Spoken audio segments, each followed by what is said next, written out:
Hey everyone, my name is Sunny and I am from Katiyar, Bihar. So I want to discuss with you one word like deception. मैंने कुछ देर पहले chat GPT को दिया था कि trust का दूसरा नाम डिसेप्शन होता है। तो इन्होंने इसको कैसे डिफाइन किया और इसका निष्कर्ष क्या निकाला है, मैं आपको वो बताना चाहता हूँ।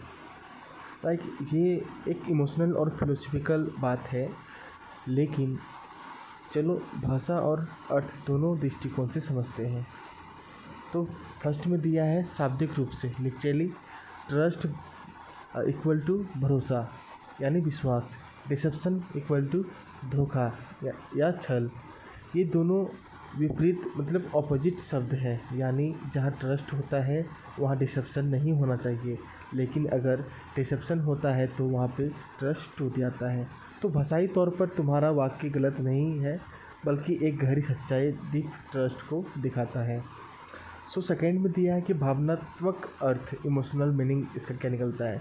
जब कोई व्यक्ति जिसे हमने ट्रस्ट किया वही हमें डिसीव धोखा देता है, तो हमें लगता है कि ट्रस्ट का दूसरा नाम डिसेप्शन है, यानी जिसे मैंने विश्वास कहा वही तो मेरे धोखे का कारण बन गया।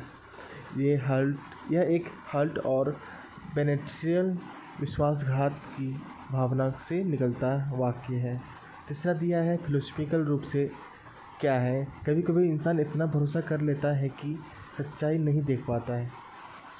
डिसेप्शन ट्रस्ट की परछाई बन जाती है। जैसे यहाँ पे दिया हुआ है, trust without awareness leads to deception. बिना समझ की भरोसा धोखे की राह खोल देता है।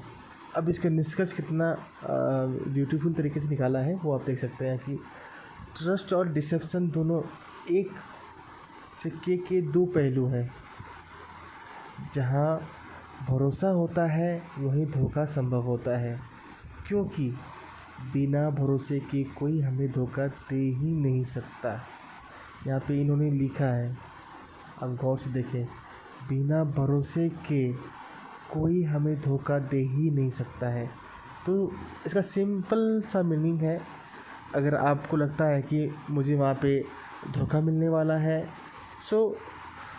उस पर आप पहला कदम करो कि भरोसा करना छोड़ दो, ऑटोमेटिक आपका मेंटल पीस रहेगा।